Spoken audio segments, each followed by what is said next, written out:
Hoy, en esta clase número 8, que titulamos Competencias y habilidades para la gestión, ¿sí?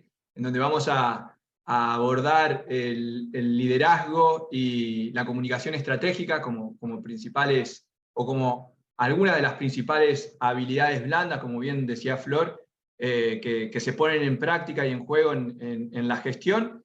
Bueno, tenemos el agrado y la suerte de contar con nuestra ministra de Igualdad, Género y Diversidad, María Florencia Marinaro, que, bueno, yo lo voy a decir, es nuestra ministra más joven de gobierno, y la verdad que tiene un testimonio para contarnos de cómo ejerce ella la gestión y bueno, la utilización también de todo este tipo de habilidades que les venimos hablando en la diaria, en la práctica real, en escenarios tan complejos como los que ya nos va a describir, y con las particularidades también del caso.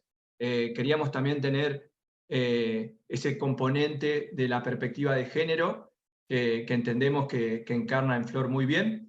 Y por otra parte, nos acompaña Andrea Malimasi, que ella es jefa de comunicación del Consejo Federal de Inversiones, del CFI, que ya habrán escuchado y visto muchas veces, que es el organismo federal que nos apoya en esta iniciativa de gobierno. Y además ella es especialista en comunicación gubernamental, con lo cual, como decía Flor, tenemos acá un crossover interesantísimo. Bueno, y vale el dato también de que Andre tiene sus orígenes en el Ministerio de la Mujer, así que entiendo que vamos a tener ahí una conexión interesantísima. Nada, bueno, sin más protocolo, Flor, cuando quieras podés comenzar, tenés todo listo para compartir o hacer la intro que quieras. Bueno, muy buenas tardes a todos y todas, esta tarde fría y gris aquí en Santa Fe. La verdad que primero el agradecimiento al Ministerio de Gobierno, a la ministra Celia Arena y a todo el equipo, también a la Secretaría de Gestión Federal, a Candelaria González del Pino y a todo el equipo por la invitación. Sé que han estado con otros ministros y ministras, así que bueno, espero ser la preferida de todas estas clases. La verdad es que también saludar a Andrea, a mi coequiper hoy en la clase de hoy, y bueno, para hacerlo un poco más dinámico y no aburrirlos y aburrirlas, nuestra idea es poder conversar, y también creo que desde lo testimonial y desde lo experimental también podemos aprender, y aprender también lo digo con H, muchas cosas entre todos y todas.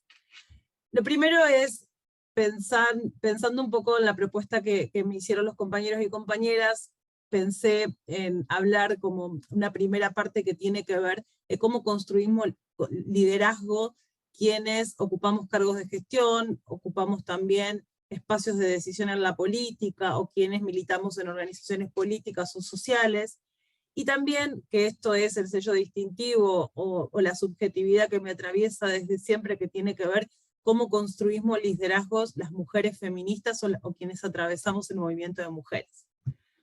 Yo siempre digo que ni la pluma ni la historia son imparciales, y en esto hay contextos, hay cuestiones que nos tocan la puerta y nos hacen repensar un montón sobre dónde estamos parados y paradas, qué es lo que vamos a hacer, y cómo nuestra subjetividad se va también identificando con otras problemáticas.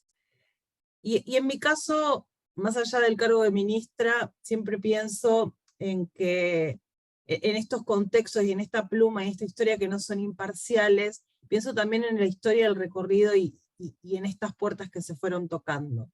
Yo nací en los 80, en pocos meses se van a cumplir 40 años de democracia. Nací en 1985, tengo 37 años, en los próximos meses también voy a cumplir 38, y soy hija de la democracia, ¿no? No llegué a ser hija del divorcio vincular porque fue en el 87, pero ahí se fue gestando un poco. Nací en los 80, crecí en los 90, en una época donde también había una línea divisoria en la Argentina entre quienes lo pasaban bien y quienes lo pasaban mal, y esa era una línea divisoria muy marcada en los años 90, Y también soy una generación que despierta y empieza con una revolución de la modernidad, posmodernidad, como le queramos llamar, en el milenio que son los 2000. Y esa es mi etapa universitaria. Y hablo de los 80, los 90 y el nuevo milenio porque hablábamos antes de los contextos de las plumas y de la historia, que no es imparcial para nada. Y pienso en esto de despertar en los 2000 con ese nuevo mundo que apareció el mundo 4, le decíamos el mundo 2.0. Era el mundo donde empezábamos a tener un feedback con la gente, con los políticos y políticas, cuando empezó el celular.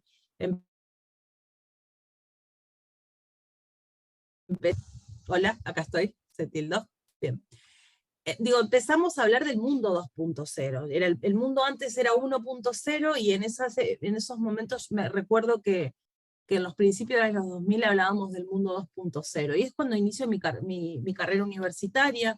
Yo soy egresada de la Universidad Nacional del Litoral, soy abogada. Y empecé en un momento en la facultad donde entrábamos por sorteo a cursar, o sea, no entrábamos todos y todas a los cursos porque no daba la capacidad edilicia para hacerlo. Y se fue construyendo otra universidad. Pero en todos y todas se va construyendo una identidad. Y cuando hablo de una identidad también te digo que tiene que ver con el cambio de época.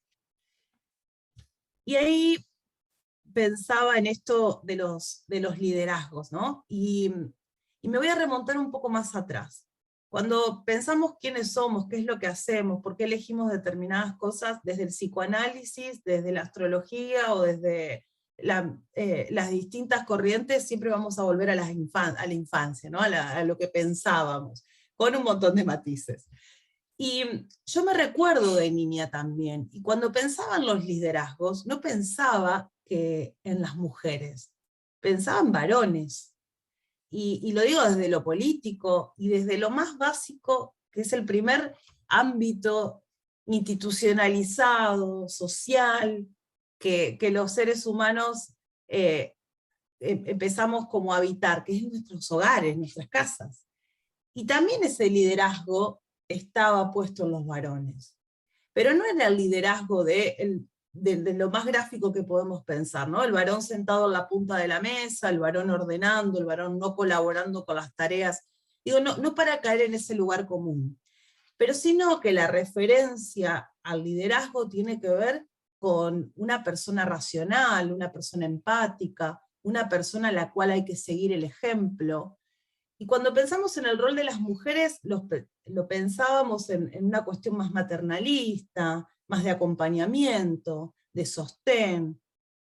Y ese ámbito institucionalizado que tiene la sociedad desde que el mundo es mundo, que es los hogares, también se trasladaba a otros lugares. Entonces, las artistas que a mí me gustaban, los artistas que a mí me gustaban, también había una línea divisoria en mi primera infancia desde lo racional y lo amoroso. La histórica división sexual del trabajo, digo, términos que muchos y muchas manejamos, pero me quiero remontar a esa primera infancia. ¿Y por qué me remonto a eso? Porque en todo ese recorrido y en todo ese liderazgo, vamos construyendo desde ahí un ideal o una persona ideal para poder pensarnos como líderes o lideresas. Entonces yo creo que en mi primera infancia yo no me pensaba como una líder, que tampoco sé si me gusta el título líder o lideresa. A nosotros, los peronistas y las peronistas, nos gusta decirnos conducciones, o conductores o conductoras, pero tenemos como, digo, para no ponernos a la cuestión semántica, vamos a ponerlo en los términos de liderazgo. Entonces, digo, no nos pensábamos las mujeres desde niñas en esos roles, sino que los roles que nos pensábamos tenían que ver con el cuidado y con lo maternal. Y también con que cumplir las expectativas familiares y sociales que tienen el resto del mundo sobre nosotras.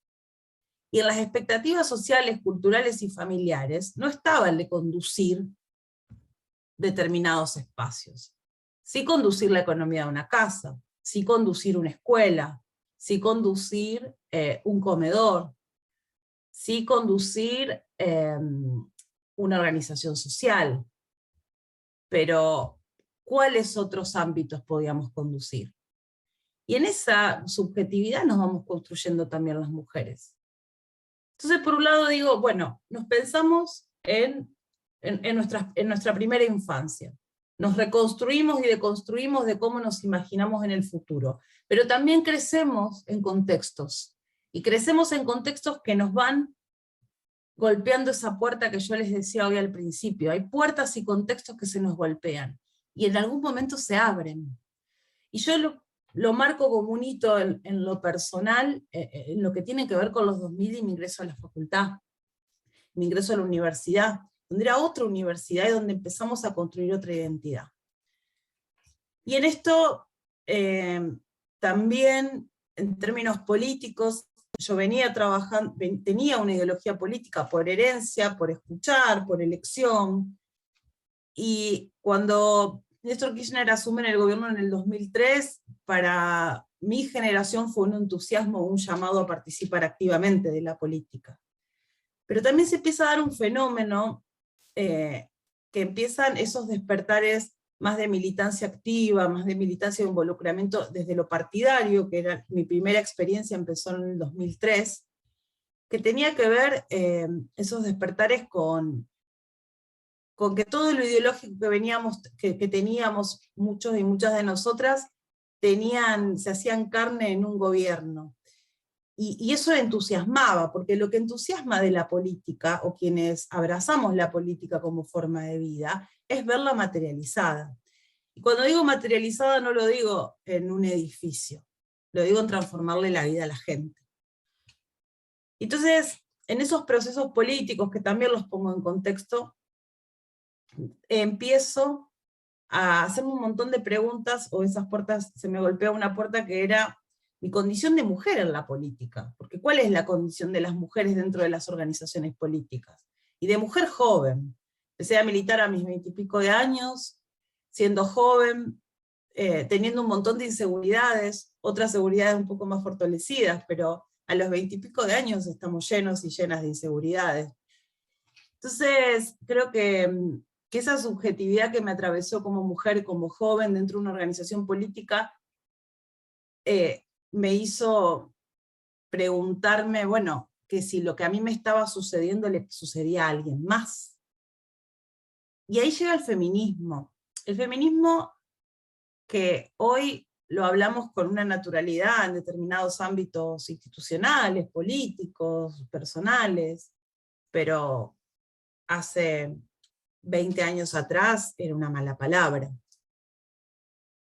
Cuando, siempre digo yo que participé en contextos históricos, tanto en lo partidario, en el feminismo y en la gestión, siendo como la más chica de todas esas generaciones, y lo digo chica en la cuestión de edad, porque en la política era muy joven, y en los feminismos, cuando empiezo activamente a militar en el 2005-2006, la persona que me seguía en edad tenía 15, 16, 20 años más que yo. De hecho, tengo amigas de más de 70 años que me hizo el feminismo desde hace muchos años. Y ahí era otra generación, y donde también nosotras como jóvenes nos costaba hablar sobre esto y decirlo en el ámbito familiar o en el ámbito institucional. Entonces, la militancia política iba por un lado, y la militancia del movimiento de mujeres iba por el otro.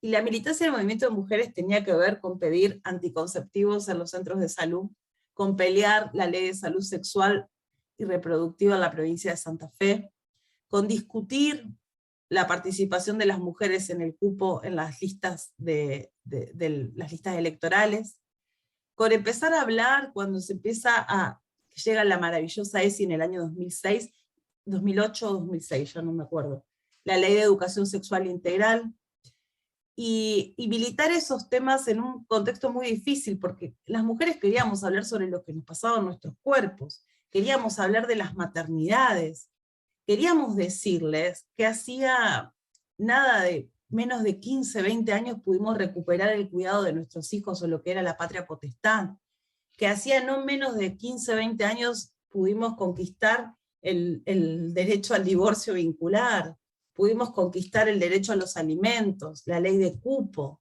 pudimos conquistar todos esos espacios porque los ocupamos, porque cuando llegó la ley de cupo a la Argentina, las mujeres ocupamos, fuimos voz, fuimos las voces de las mujeres que no tenían ni voz ni participación en la vida pública. También en estos procesos no hablamos de procesos históricos, de subjetividades, de procesos políticos, de transformaciones, de generaciones, pero tenemos que hablar de institucionalidad también. Y en el caso de nuestra generación, la primera experiencia de gestión que tenemos es a partir del año 2019 con el gobierno de Omar Perotti.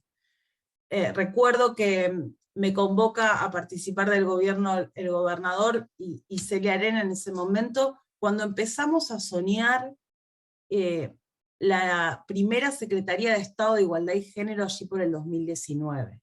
Llegamos al gobierno con la tasa más alta de femicidios a nivel nacional. Santa Fe era la segunda provincia con mayor cantidad de femicidios a nivel nacional. ¿Y esto qué significaba? A problemas estructurales, a desigualdades estructurales, políticas integrales. Y la jerarquización y la institucionalidad son políticas integrales, y son respuesta política. Porque si en el 3 de junio del 2015 la sociedad no nos dio una lección sobre organización comunitaria, sobre mensaje político, y no golpeó la puerta de la política, estamos siendo ciegos, sordos y mudos.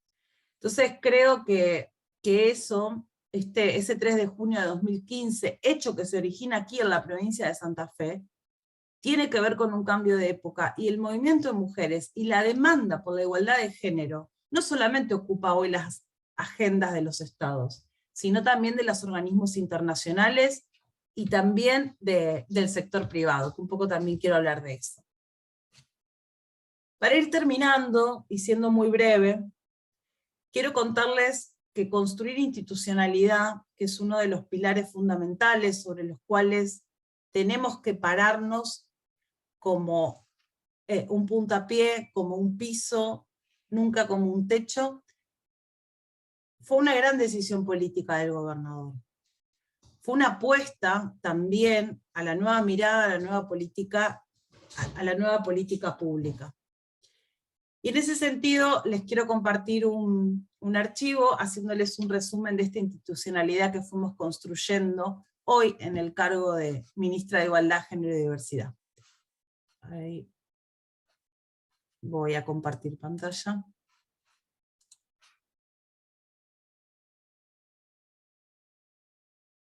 Bien, ¿se ve? Perfecto, Fede, ¿estamos bien? Perfecto. Bien. No sé cómo poner para que se haga F5, creo que es. Sí, si no te vas ahí a los 3 puntitos que están a la derecha, arriba, y te va a dar una opción de presentar. Presente. Bien, muy bien, gracias, Fede. Bien.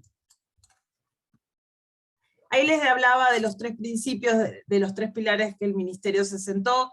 Primero, Secretaría de Estado a cargo de Celia Arena, luego fue Ministerio de Igualdad, Género y Diversidad, y a partir y con Celia trabajamos juntas, lo seguimos haciendo, pero en el ministerio hasta diciembre de 2021, en el que ella se cambió de barrio y se fue de ministra de Gobierno, y yo estuve a cargo del Ministerio de Igualdad, Género y Diversidad. En estos 3 principios de gestión, que también ella siempre los repetía con Flor Ojeda, los fuimos construyendo: institucionalidad, territorialidad y transversalidad. Clave, políticas integrales como hablábamos hoy. Y en el principio de institucionalidad tenemos una historia en la provincia de Santa Fe con la creación de las áreas de género, de mujer, de familia. En los 90, el menor, la mujer y la familia. Eso también va evolucionando, como hablábamos de los cambios de época, porque en los 90 las mujeres estábamos relegadas al ámbito de lo privado, a la violencia doméstica que sucedía en el ámbito doméstico, al ámbito del cuidado de la familia, y allí también cuando empieza todo un proceso en política pública, y eso también tiene un impacto también en los cargos, en las jerarquías y en los nombres que van institucionalizándose estas áreas.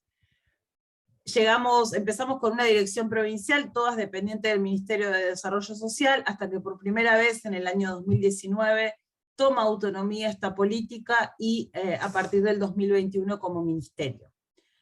La Argentina, la provincia de Santa Fe, vienen construyendo institucionalidad y legislación en base a la materia, no solamente adaptándose a los tratados internacionales, a lo que dicen los organismos internacionales, sino también adecuando su legislación a nivel internacional, nacional y local. Esto, cuando hablábamos de la institucionalidad, tiene que ver con un gran pantallazo que no quiero andar en cada detalle, por supuesto que esto está disponible, después les podemos acercar el material, pero es necesario conocerlo, porque no es una gestión únicamente de gobierno, sino que tiene que ver con esta institucionalidad que tenemos que cuidar, y en la que es necesario también construir este liderazgo tan añorado que tenemos, y tan como una deuda también de la democracia hacia las mujeres, ¿no? Ahí tenemos grandes pilares: sistema de protección integral contra las violencias, demandas urgentes, emergentes, que tienen que ver con casas de protección, equipos institucionalizados, con un observatorio, el primer observatorio de femicidios, travesticidios y transfemicidios a nivel provincial, tripartito, con MPA, Ministerio de Seguridad y Género, o el primer registro oficial, no de medios periodísticos, sino que fuimos construyendo esos datos. Todo lo que tiene que ver con asistencia y prevención, todo lo que tiene también que trabajar con transferencias a organizaciones sociales, como centros de día, programas de autonomía económica, los primeros 3 espacios de educación para personas travesti y trans en Santa Fe, Reconquista y Rosario. Tenemos también trabajando 3 diplomaturas hoy en cuidados en el ámbito productivo, también en el ámbito sindical y en el ámbito de violencias.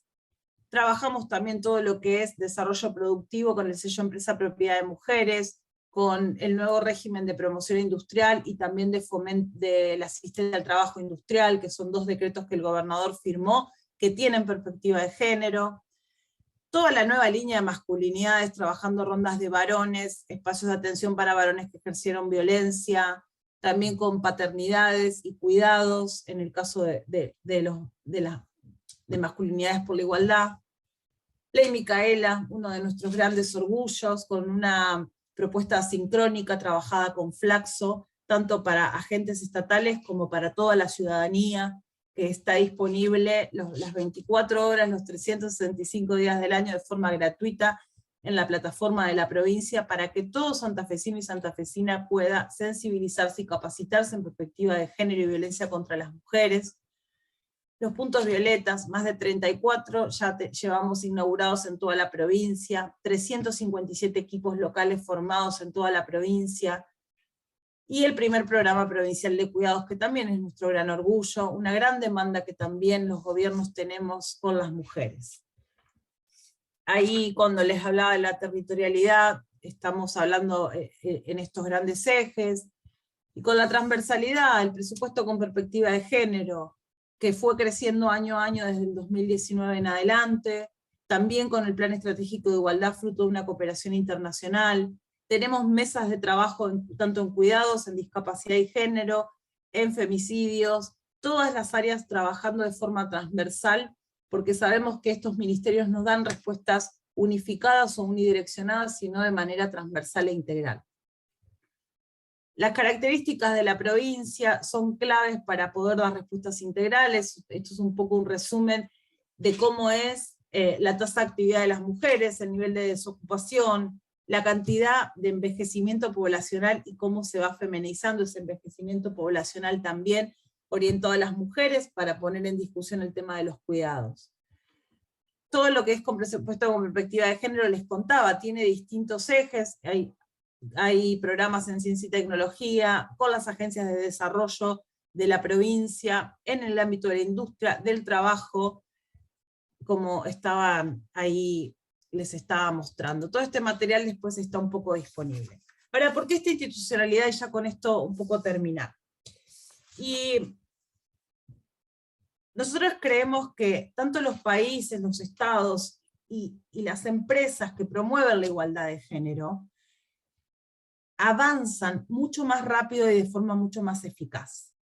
Porque crece el Producto Bruto Interno per cápita de los países, porque crece también el empleo y la ocupación, decrece la feminización de la pobreza, porque hay mayor distribución de los cuidados, y eso también hace a empezar a hablar de la economía del cuidado y cuánto aporta a un Producto Bruto Interno de un país o al Producto Bruto Geográfico de una provincia. Porque creemos que se dinamiza mucho más el sector privado con las mujeres en puestos claves, ya sea de decisión, liderando unidades productivas o trabajando como operarias, como trabajadoras formales, y dinamizan mucho más el sector productivo. De hecho, hay muchas experiencias en la provincia de Santa Fe de la incorporación de la perspectiva de género, que son auditadas esas empresas con estándares de calidad de acuerdo a la inclusión de mujeres en sectores estratégicos. De hecho, estamos construyendo con Nación hace ya más de 2 años la ISO con el sello de igualdad para las empresas, se viene trabajando en eso. Sabemos que muchas empresas internacionales que trabajan en la provincia de Santa Fe, una es Liliana, que tiene el plan 300 Mujeres Hacemos Liliana, donde trabajan para Walmart, para otras empresas internacionales, y lo que le auditan esas empresas internacionales es la igualdad de género dentro del sector privado. Y esto lo pongo como un ejemplo, pero hay muchos más en la provincia de Santa Fe. El hecho de haber tenido una mirada de perspectiva de género sobre el motor o el corazón productivo de la Argentina, como le decimos a Santa Fe, nos permitió también poder trabajar sobre este sector clave. Es necesario, son urgentes, son políticas integrales, y tenemos que empezar a hablar, si hablamos de que la economía se desacelera, que hay mayores índices de pobreza o de inflación, si no lo pensamos a esos números, a esas políticas, con las mujeres, con la economía del cuidado, con la producción y el trabajo con perspectiva de género, es muy difícil que salgamos de lo estructural. Así que un poco un resumen de todo, espero no haberlos aburrido y aburrida. Muchas gracias por escucharme. Fede, gracias. No se escucha, ¿no? Yo. Sí, se te escucha. Ahí estoy. Bienvenida nuevamente. Bueno, medio prueba de error. Bueno, nada, muchas gracias, Flor, por tu presentación. Bueno, además que conozco por suerte de cerca el trabajo que vos venís haciendo, así que un lujo para nosotros tenerte acá con nosotros. Y bueno, nos gustaría de alguna forma generar un intercambio entre vos y Andre, que sé que también tienen su trayectoria, el trabajo de la comunicación con enfoque de género. Así que, Andre, si te parece, o Fede, no sé si me estoy comiendo algo, pero... No, perfecto. Yo, mientras tanto, los invitamos por si alguien quiere hacer algún comentario o alguna pregunta, aprovechar que tenemos a la ministra disponible, y ahora que también van a conocer a Andrea, me parece súper oportuno. Y mientras tanto, sí, darte el pie. Bueno, ahí justo tenemos a Lourdes Villalba, que tiene alguna consulta, así que cuando quieras te puedes mutear. Eva. Hola, sí, en realidad era, más que nada, comentar, estoy medio mal de la garganta, así que pido perdón. Depende de todo, o sea, todas las políticas que se fueron aplicando. Yo soy de una ciudad chica, soy de Ceres, acá también estamos trabajando, entrevistamos muy activamente con lo que fue Ley Micaela. Lo que sí creo que esto de público conocimiento, todo lo que ha pasado también con las chicas, que creo que fue esto va directamente como para Florencia, que creo que fue una política que tendría que haber cuidado un poco más a las mujeres, pero que no pasa por una cuestión de decisión meramente de la ministra.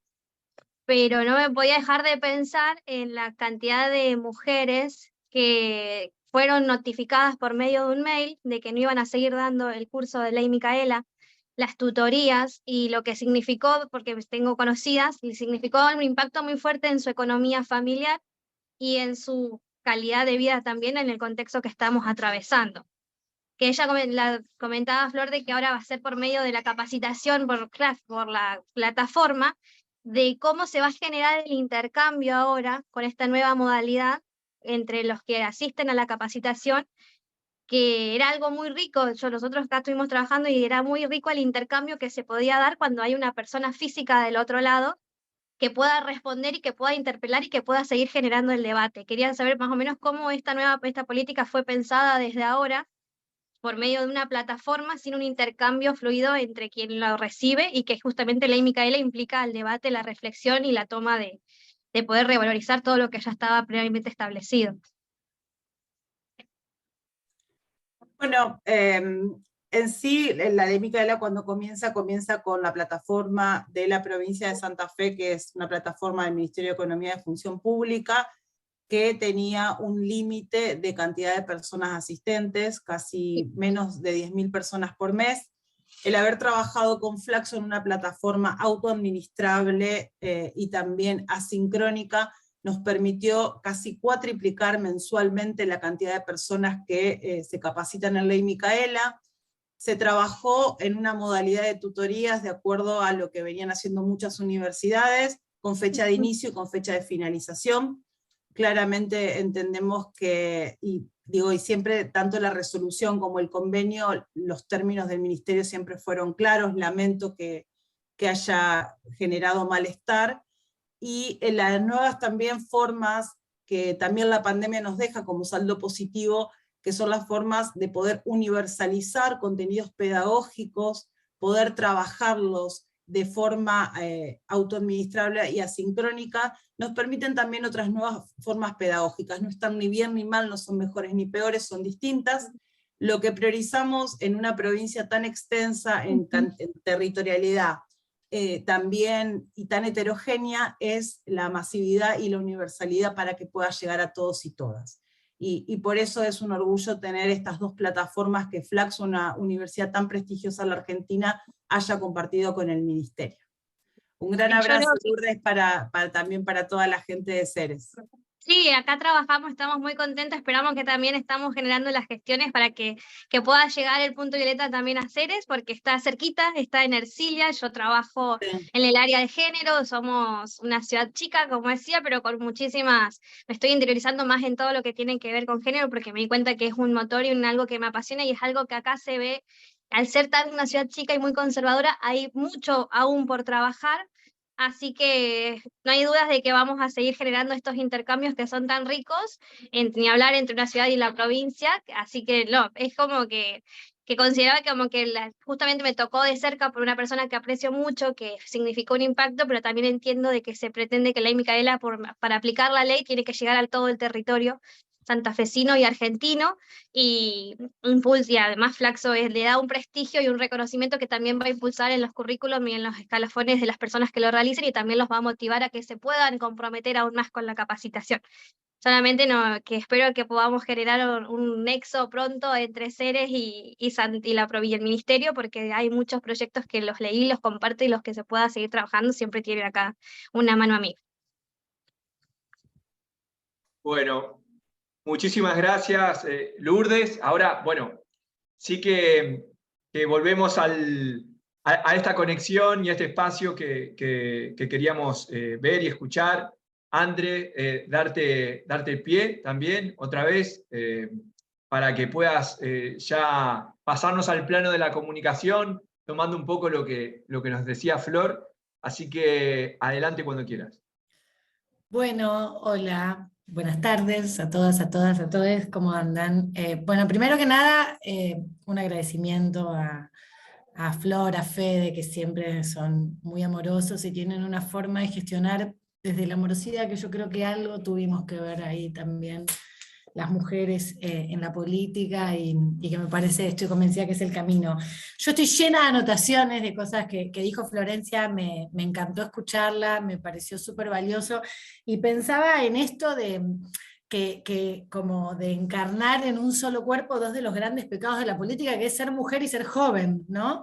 Entonces pensaba cuánto tiene que ver la dificultad, que son en general las dificultades para ser escuchadas, esas dos funciones la tienen, y pensaba en la comunicación, y un poco para hacerle una pregunta, ya que la tengo acá, me encantó todo lo que dijo, me coincido en muchas cosas de las que ahora vamos a charlar, que, sobre todo lo de la imparcialidad y demás, pero pensar también, bueno, ¿qué rol, por ahí podemos empezar por ahí, qué rol tiene la comunicación, ¿no? En este momento se nota que sos una gran comunicadora, y cómo se atraviesa eso desde el ministerio.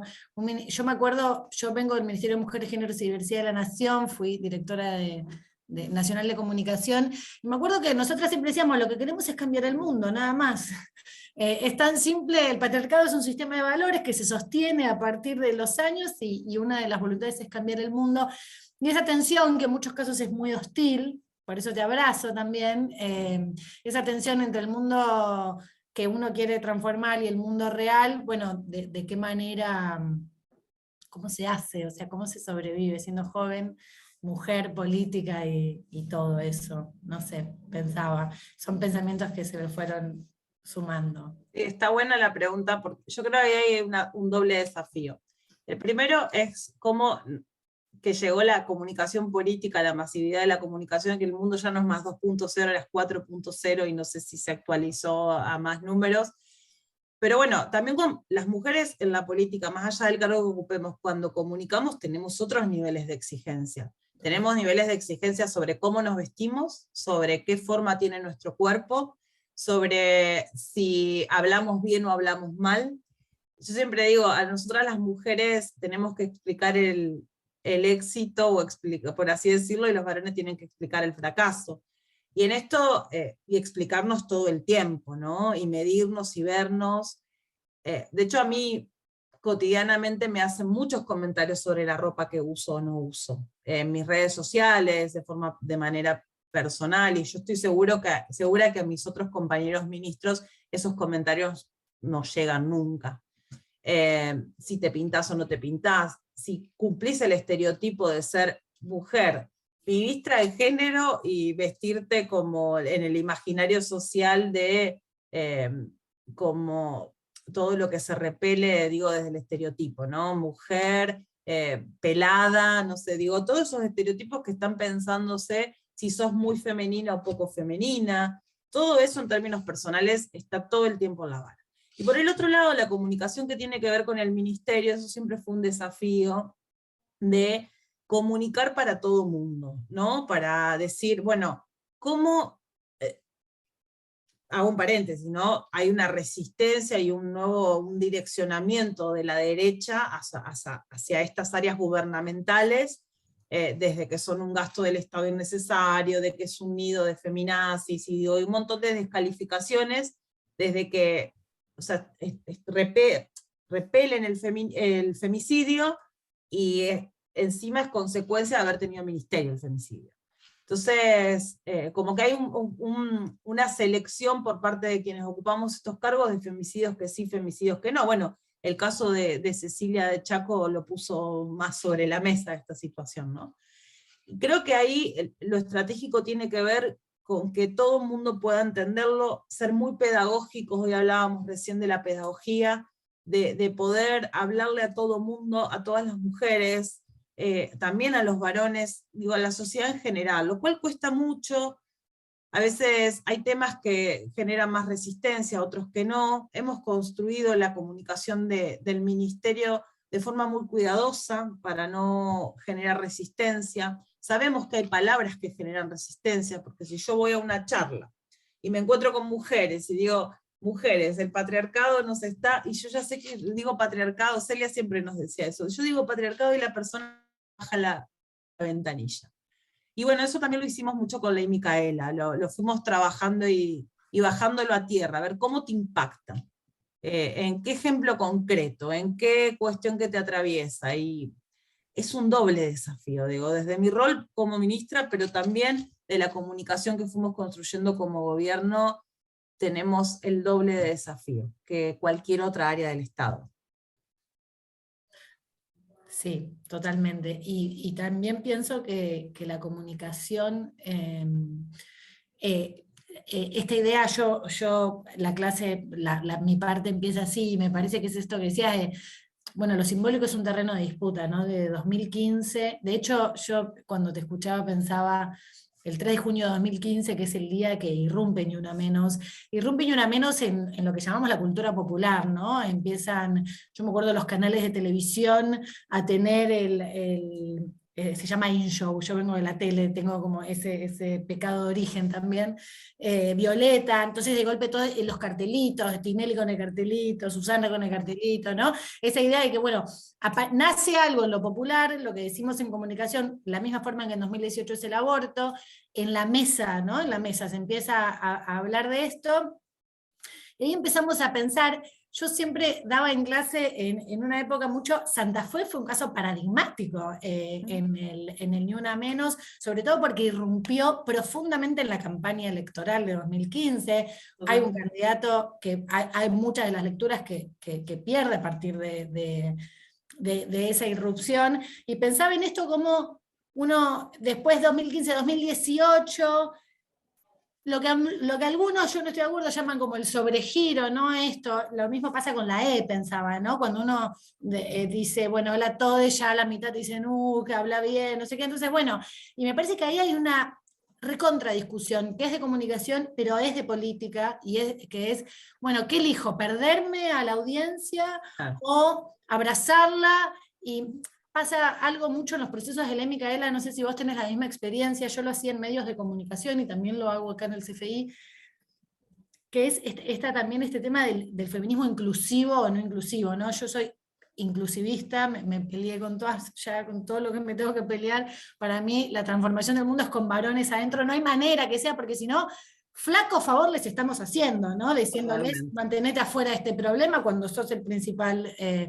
Entonces, y también cómo desde la comunicación de un ministerio se propone abrazar a la mayoría de nuestros compañeros, que lo que en general les pasa es que no saben qué hacer. No son todos los varones femicidas, sino que la mayoría no saben qué hacer. Entonces, cuando empezás a entrar en confianza, te dicen, che, pero te puedo decir esto, yo no termino de saber si sí o si no, y cómo la comunicación puede ser una herramienta. Digo la comunicación porque es lo que yo sé y lo que hago, para abrazar también a esas personas que se hacen preguntas, ¿no? Hay gente que está muy segura de lo que piensa, que es lo que coincido con la idea del avance de la derecha, y cómo de golpe volvimos a una fase pre-2015, el feminismo es el culpable de todo, hasta de los femicidios, y de qué manera convencemos, ¿no? Me parece que esa es la pregunta política del momento, pero que también nos tenemos que hacer los feminismos. No sé qué pensás con respecto. Mira, yo ahí tengo, bueno, hoy en la provincia de Santa Fe estamos iniciando un proceso electoral el próximo domingo, las PASO y las generales en septiembre, y yo durante todo este tiempo transcurrí con mucha preocupación diciendo, bueno, ¿qué van a decir los candidatos y candidatas de estas áreas? Me lo vivo preguntando. Y creo que no lo tocan al tema porque, y en esto hemos logrado poder lograr una comunicación eficaz en ese sentido de no generar demasiada resistencia, demasiado ataque en la provincia de Santa Fe con este tema. Y hemos también materializado mucha política, y hoy tenemos indicadores. Decíamos, bueno, 2019, segunda provincia con mayor cantidad de femicidios, disparan Ni Una Menos. Hoy tenemos menos del 40%, entre el 40 y el 60% de baja en femicidios íntimos o familiares. O sea, los femicidios que se dan en contexto de cuando se conoce al femicida. Y eso es institucionalidad. Esos son equipos en 357 municipios y comunas. Eso es el programa Acompañar, es la ampliación de casas de protección. Hay respuesta urgente, hay achicamiento de ruta crítica, la famosa ruta crítica de cuando denuncio, cuando voy.